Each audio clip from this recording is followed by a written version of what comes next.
Well, hi again, everybody. My name is Donnetta McDonald, and I'm the acting principal here at Free Horizon. This is my 15th year here at the school. And as I was sharing with one of our visitors, we do have in person tours. I know the one we have coming up is currently full, but we will be adding some more in person tours. So I know this is a good start to give you a little bit of information. But if you are really wanting to get in the building, and I know many of you probably are, please look on our website. We will be getting the in person tours updated this week, and there should be some next week. So I encourage you guys to do that if you are comfortable. But for today, we're going to do this virtual tour and showing you around the school. Some of the pictures you will see are pre-COVID, but it will still give you an idea of Montessori in general. Some things that I like to tell people if they are new to Montessori is the fact that Montessori did not license her name in any way. And so really you have to look for some standards at a Montessori school because truly um, any program could tack that name onto their program. And if you weren't aware of what to look for, you might not know if it was a quality program or not. So I'll be sharing some of those things with you today. And if you have any questions, please feel free to put them in the chat. And we'll also have some time to talk at the end. So when you're looking around at a Montessori program, you should be looking for a few components. One thing is the multi-age classroom. Here that consists of primary, that's pre-K, preschool, and kindergarten. Those ages are combined within different classrooms. You would have lower elementary, which is first, second, and third grade combined. You would have upper elementary, which is fourth and fifth, and middle school, which is sixth, seventh, and eighth. And we focus on ability-based instruction rather than just grade level instruction. So that means the child would be worked with their ability level, say in reading. If your student is reading at a third grade level, but they happen to be a first grader, we would want to focus on their ability level rather than just their grade level. And one thing that makes that ability level instruction possible is that we have assistant teachers in the classroom. The assistant teacher helps facilitate the rest of the students in their work cycle while the lead teacher is giving those small group ability-based lessons. So for instance, in the primary classroom, there's typically one lead teacher and two assistants. In the elementary classrooms, there are one lead teacher and one assistant. And in the middle school, there are three co-teachers and two assistants. So there's lots of adult support so the children can go through their work cycle, have their lessons with the lead teacher, but also have the opportunity to choose and work on other things with their assistant teacher.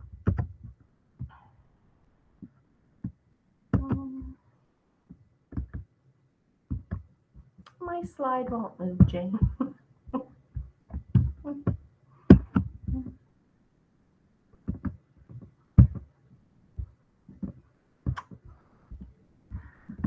well, my slide won't move, Jane. I'm not sure what to do here. There we go. This is the front of our building. And we have been here for 3 years. We actually have been in 3 different locations, and we have outgrown each. We started in a small strip mall with probably 100 and some students, a very small program. And then we moved into a building that had once been a corporate office park, but it had been adjusted and designed as a school, and it met our purposes for a long time. But we outgrew that as well. And at that time, we were a charter school. So after we moved from a charter school to an option school, because the district really wanted to have a public Montessori program. So we moved here, became an option school, and we inherited this building in the Pleasant View articulation area, which is still golden. And we have many more classrooms. We got a full-size gym, cafeteria, different things that we were really lacking at our other schools. So it's been a good move for us. This is our front entrance. If you were to come here, again, we're the Free Horizon Foxes. So there's our fox welcoming some students, but you would come in and you would sign in at the front desk. We actually have a safety system to run everybody's ID. You would need to bring your government issue ID, and it's called Raptor. And it really is to help protect the safety of our students and staff, just to make sure that the people who are coming in the building don't have any reason that they should not be here. So that's something that would happen anytime you entered our building before you volunteered in a classroom, went to a classroom for a child's birthday celebration, anything like that. This is our library space. Our library space has now been transitioned to a library and technology lab. That's one thing that I think makes our Montessori program a little bit unique. Some Montessori schools do not incorporate technology. Their argument being that Dr. Montessori didn't use technology. Our argument to that is that it was not around for her over 100 years ago. And she was very much a woman who believed that children should be prepared for the world that they live in today. So we have library and technology combined. This is our art studio.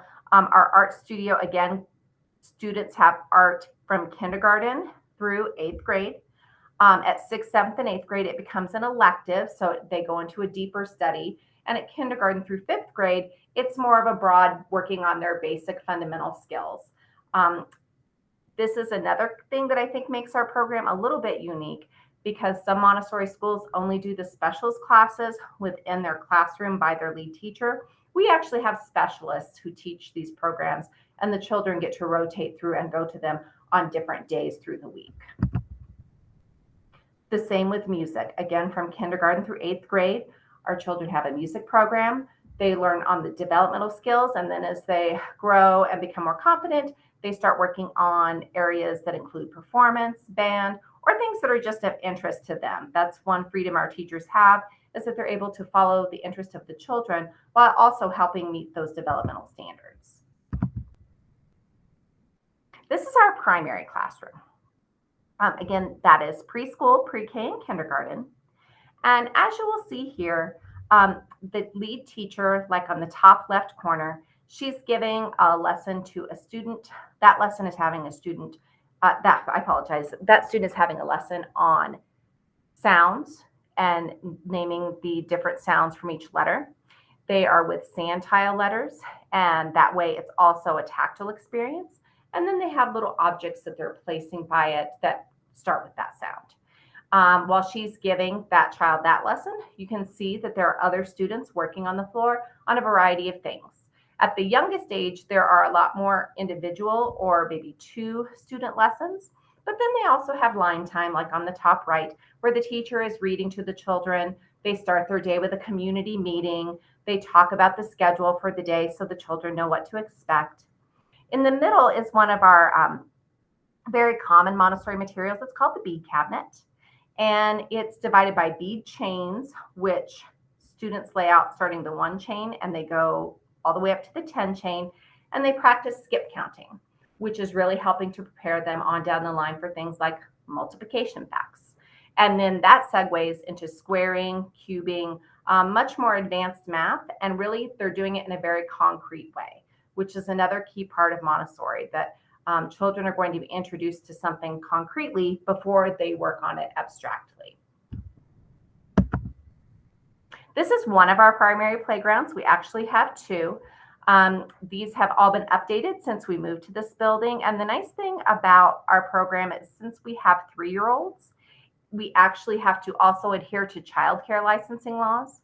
So when our playground was updated, we also get inspections from childcare to make sure that the equipment is appropriate, safe, that the wood chips are a proper depth to keep children safe if they fall. So it's nice to know that that is really a structure that is designed and implemented for that age of child. It's also fenced separately from the playgrounds for our older children. Speaking of our older children, we do go through middle school. We range from about 65 to 75 middle school students. Again, we have 3 teachers and 2 assistant teachers.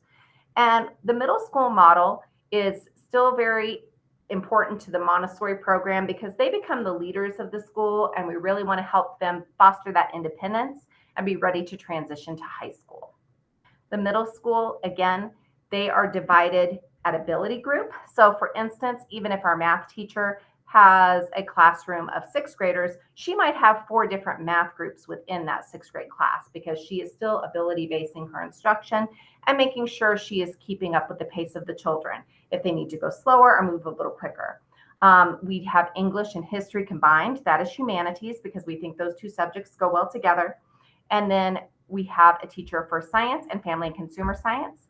The children also have health and wellness, and they have their choices of electives that they go to. Another key component of the Montessori Middle School is really the going out experience. At this age, they learn better by having that bigger opportunity. So we just completed their career exploration rotation. That was before our Thanksgiving break, where they go out for 3 days and they work at a different business and reflect on that experience and what they learned from that. They also take overnight trips at the middle school. We'll be preparing for our outdoor lab overnight trip in February. And other overnight trips we've taken in the past, we've taken more local ones, Glenwood Springs, those types of things, and then also flying trips like Washington, D.C. Some of those things have been put on hold due to COVID, but we're glad that we're slowly starting to re-implement some of them again. This is lower elementary. This is first, second, and third grade combined. And again, it's one lead teacher and one assistant. And you will see they're still working on a variety of materials. They start becoming more advanced. But like on the right, she has out the golden beads. And as she's working on them, she also has a math card so she can start seeing the math problems in an abstract way. And she's writing things down in her notebook as well. And you'll even see a calculator over there. So we want the children to have the tools that are available to them and learn how to use them all as they advance in grade. Upper elementary, a bit different. You will see there on the top right, the lead teacher is sitting with a little bit of a larger group, giving them a lesson. She's actually giving them a lesson on equivalent fractions with that material. On the bottom right, that is called test tube division. Again, long division with these materials, and that's how it's introduced. And then on the top left, starting to have a little bit more of that abstract experience where they're using textbooks, using their composition books, and incorporating those things so they're more prepared for middle school. We have a really strong learning resource team, and that consists of our special education department, our interventionists, and our mental health department. So we actually have special education services in both reading and math. We have an occupational therapist, a speech therapist. We also have a school psychologist and a school counselor. We serve students on IEPs, ALPs, 504s, and our interventionists can actually work with any student regardless of a plan. So if a student's just needing a little extra support, say in reading or math, they might go with one of our interventionists. Or if they're needing a little extra challenge because they're more advanced, their interventionist could work with them as well. This is a very big highlight for our kids because it's our playground area. For some of our students who were at our old building, this was a much improved situation. This is the playground that's used by our elementary and our middle school students. The top part, you can see the play structures area, and the bottom part, you can see that we have a large grass field, lots of trees, and another play structure. I would say the play structures are very popular, but really the children, they like to be in the grass, and that's where they have the most fun. We do have scheduled recess times, but our teachers have a lot of flexibility to take students outside if they're needing a break, or even to give lessons outside.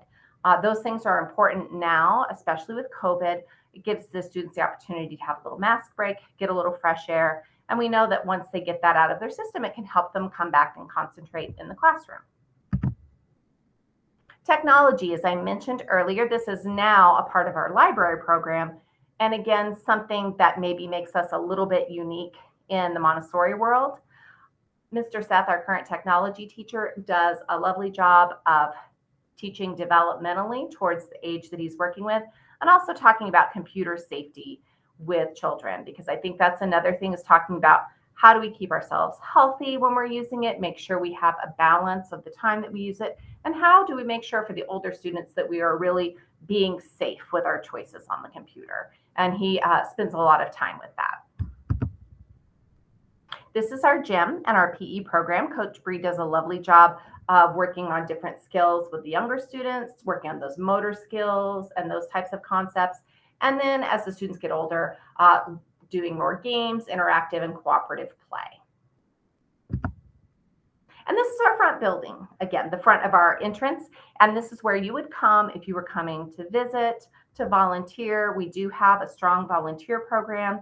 Our CSN, it's similar to what you might know as a PTA. They're our community support network. And they are also in charge of organizing volunteers for different needs. So you might have the opportunity to volunteer in a classroom, or you might have the opportunity to volunteer on a larger project, like, say, for instance, our Spring Fling, which is one of our largest fundraising events. Or we just finished our book fair and we had lots of parent volunteers. We really couldn't have done it without them. So those opportunities are available for families as well.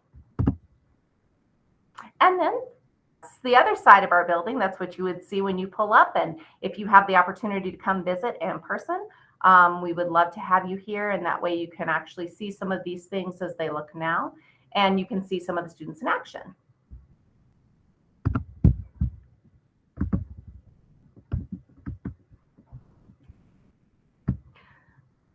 So that is the end of the slide portion of the presentation. Now I want to see if you guys have any questions or things that you would like to discuss, specific things about enrollment, specific things about the classrooms, anything like that that Jane or I could answer for you.